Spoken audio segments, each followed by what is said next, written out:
மூடிடலாம். மூடி 3 whistle 3லேருந்து 4 whistle வரைக்கும் விட்டோம்னா நல்லா வெந்திருக்கும். சப்பாத்திக்கு மாவு எடுத்துக்கேன். இதை கொஞ்சம் உப்பு சேர்த்துக்கலாம். கொஞ்சம் எண்ணெய் சேர்த்துக்கிறேன். நல்லா மிக்ஸ் பண்ணி விட்டுட்டு தண்ணி விட்டு பிசைஞ்சிடலாம்.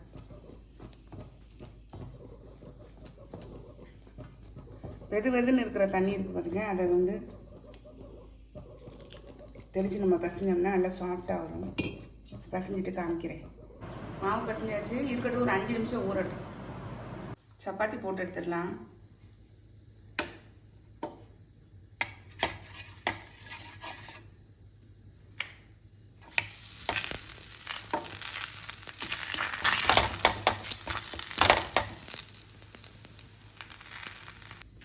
நம்மளுடைய கொண்டக்கடலை கிரேவி எப்படி இருக்குன்னு பார்த்துடலாம்.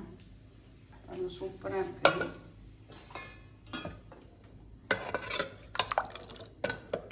செம்மையாக இருக்கு பாருங்க. இப்போ நம்ம வந்து இதில் கொத்தமல்லி தழை மட்டும் தூவிடலாம்.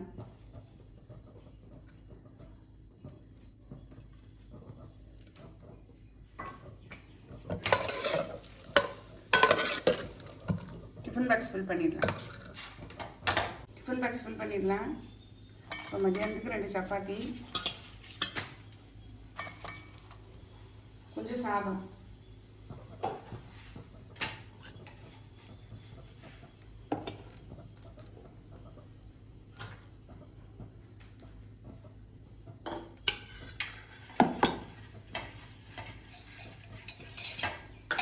தயிர் விட்டுடலாம்.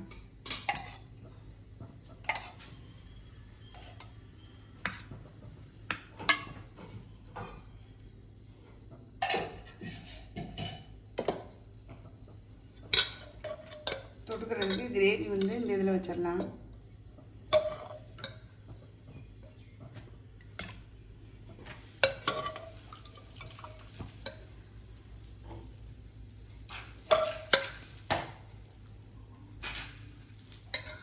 அந்த மாதிரி காலையிலைக்கும் சப்பாத்தி. நம்மளுடைய டிஃபன் பாக்ஸ் பாருங்கள் சூப்பராக ஃபில் ஆகிடுச்சு. மத்தியானத்துக்கு 2 சப்பாத்தி, கொண்டக்கடலை குருமா. இதில் வந்து ஒரே குக்கர்லேயே 1 பாட் ரெசிபியாக செஞ்சாச்சு. தயிர் சாதம், காலையிலுக்கு சப்பாத்தி, அதே கொண்டக்கடலை குருமா. ஸ்நாக்ஸ் வந்து சீனிக்கிழங்கு வந்து வேக வச்சு வச்சுருக்கேன். உங்களுக்கு இந்த ஐடியா பிடிச்சிருந்ததுன்னா நீங்களும் ட்ரை பண்ணுங்கள். ட்ரை பண்ணி பார்த்து கமெண்ட்டில் சொல்லுங்கள். லைக் பண்ணுங்கள், ஷேர் பண்ணுங்கள், சப்ஸ்கிரைப் பண்ணுங்கள். பக்கத்தில் உள்ள பெல் ஐகானை கிளிக் பண்ணுங்கள். நாளைக்கு வேற ஒரு ரெசிபின்னு உங்களை சந்திக்கிறேன். பை. தேங்க்யூ.